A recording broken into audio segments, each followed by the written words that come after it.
안녕하십니까. 제자백과의 이대성입니다. 오늘 제가 한문 고수가 되는 법에 대해서 잠깐 제가 제 경험과 또 제 노하우라든지 제 공부법 또 포기하지 않고 하는 법에 대해서 잠깐 말씀드리겠습니다. 저는 예전에 한문에는 뭔가 있다고 생각했거든요. 한문 글자만 보면 굉장히 좋았어요.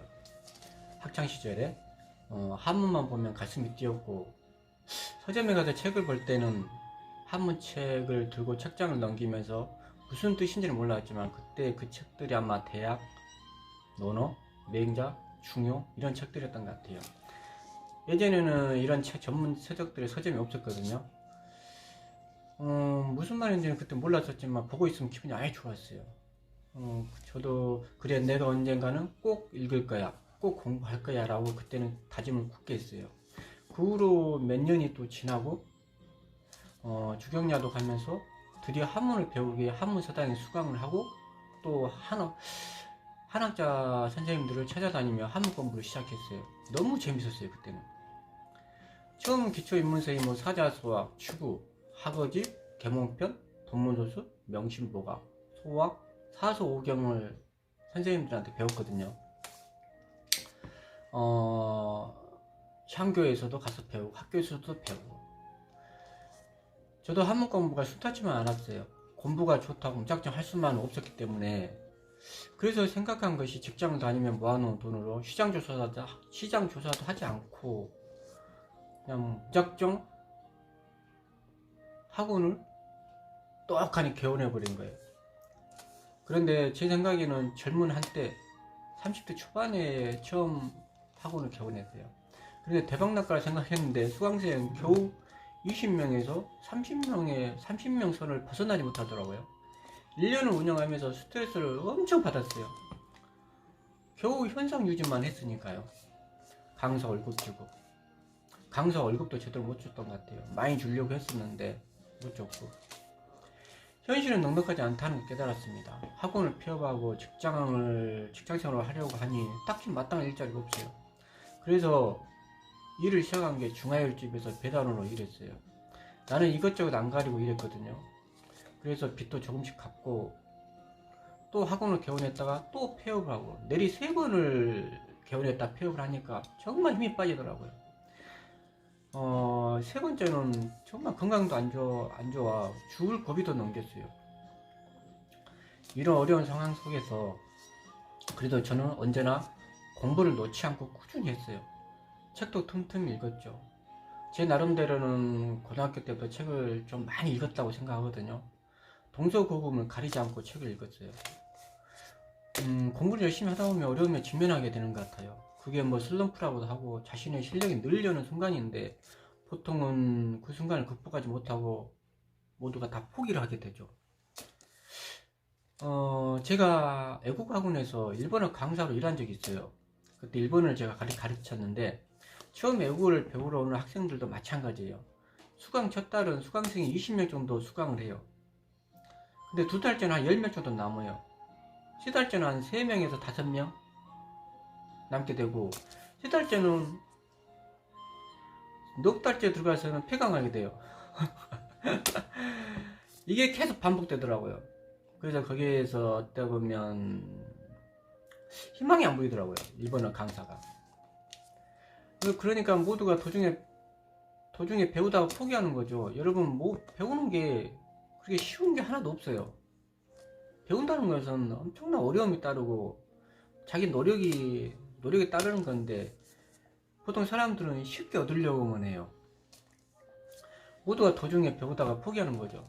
여러분 배우는 게 정말 쉬운 게 하나도 없어요. 성공한 사람들은 끝까지 포기하지 않고 완주를 하는 사람들입니다. 완주. 모든 사람들이 나와 절대 다르지 않아요. 나와 똑같아요. 다른 게 있다면 힘들고 어렵고 고통을 이겼네요. 정상에 오른 사람들이에요. 여러분들도 할 수 있습니다. 도중에 멈추지만 않고 또 포기하지만 않고 계속 전진해 나아간다면 여러분들도 반드시 성공할 수 있습니다. 저도 마찬가지로 저도 지금 이 직장에서 이 회사에서 이 일을 하기 위해서 저와 정반대에 있는 정반대, 인문학과 정반대에 있는 일을 하고 있거든요. 적용 일을 하고 있어요. 저는 여기서 지금 적용 기능사 자격증 땄고, 또 굴삭기 자격증도 땄고, 지게차 자격증도 땄고, 그리고 컴퓨터 관련 자격증도 땄고, 그리고 여기에서 미술대전에 해년마다 출품을 하여 5번씩 입상을 하고, 서희대전도 마찬가지로 특성도 다 하고 그래요. 근데 여러분들께서도 절대 포기하지 말고 절대 하세요. 빌 게이츠, 스티브 잡스, 손정은, 마인, 그 밖에 수많은 성공한 사람들과 굴주의 기업들의 회장들, 이분들의 전기나 글들을 읽어보면 이분들이 성공한 게 달리 있는 게 아니에요. 포기하지 않고 그 일을 즐기면서 좋아하면서 끝까지 해 나갔다는 거죠. 개척해 나갔다는 것이죠. 빌 게이츠 말에 이 말이 있더라고요. 가난하게 태어난 것은 당신의 실수가 아니지만 죽을 때도 가난한 건 분명 당신의 실수다. 저는 이 말을 읽고 뭐랄까 망치로 머리를 한 대 맞는 기분이었어요. 세상을 내가 헛살았구나. 저는 정말 백면서생이었어요. 백면서생.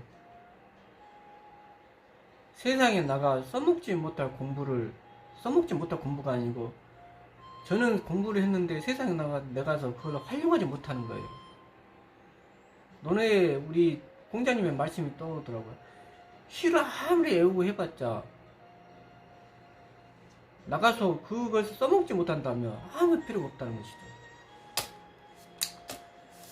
저 역시 공부를 하면서 수많은 좌절과 시행착오와, 지금도 시행착오, 좌절, 또 한때는 공부를 포기한 적이 있었어요. 너무 힘들어서. 지금 생각해보면 정말 어리석고 우둔했어요. 그 결과 제 인생이 10년은 퇴보해버렸어요. 제가 엄청나게 눈물을 머금고 깨달은 게 있다면 앞으로는 절대 포기하지 말자. 절대 포기하지 말자. 자만하지 말자. 자만이었어요. 자만. 여러분 절대 자만하지 마시고 겸손하세요. 정말 겸손하셔야 됩니다. 내가 실력이 있든 없든 항상 겸손하세요. 세상은 나 혼자 살아가는 게 아니더라고요. 항상 타인과 옆 사람과 여러 사람들과 같이 어울려서 살아가는 건데, 그걸 저는 망각했던 것 같아요. 제가 제 얘기를 해볼게요. 한자 사범 시험 준비할 때인데, 한자 한문을 아무리 많이 알아도 시험이잖아요. 그렇죠? 저는 시험 준비를 많이 해서 그래서 사범 시험을 봤는데 떨어져 버렸어요. 그 자존심이라는 게 정말 많이 상해버렸죠. 제가 그래도 한문 꽤나 한다고 한 사람인데 한자 사범 시험에 떨어져 버린 거예요. 그래서 한 1년 정도 1년 동안은 공부를 안 하고 시험을 안 봐버렸던 것 같아요. 그래서 1년이 지나서 다시 마음을 가다듬고 준비하여 도전했는데 합격했습니다. 근데 그렇게 기쁘진 않았어요.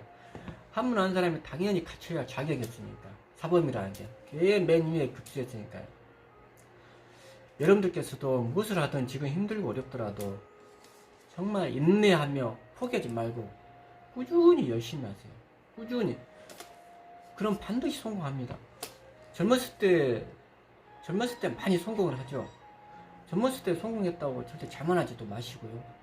또 성공 못했다고 절대 낙담하지 마십시오. 미래는 도전하는 사람들의 것이다 합니다. 빌 게이츠, 스티브 잡스도 이렇게 이야기했더라고요. 미래는 도전하는 사람들의 것이다. 여러분 우리 모두 힘냅시다. 갈매기의 꿈처럼 꽃들에게 희망해서 애벌레에서 아름다운 나비가 되기 위해서 방황과 고통이 따른다는 것은 애벌레에서 나비가 되잖아요. 한 세상을 깨닫고 한 세상을 벗어나려면 그 알을 깨뜨려야 된다고 합니다. 애벌레도 마찬가지로 나비가 되기 위해서는 그냥 되는 게 아니더라고요. 고통이 따릅니다. 여러분 그 고통과 어려움은 여러분들이 성숙되고 성공의 발판이 되기 위해서 그런 고통이 따르는 겁니다. 여러분들도 절대 포기하지 말고 함께 서로 도와가며 모두가 성공하는 그런 세상을 우리가 만들어 봅시다. 여러분 빌리 엘리어트처럼 어린 나이에 그 꿈을 갖고 비상하는 그런 우리 모두 비상합시다. 저는 항상 여러분과 함께 하겠습니다. 여러분 화이팅 하시고 힘내십시오. 감사합니다.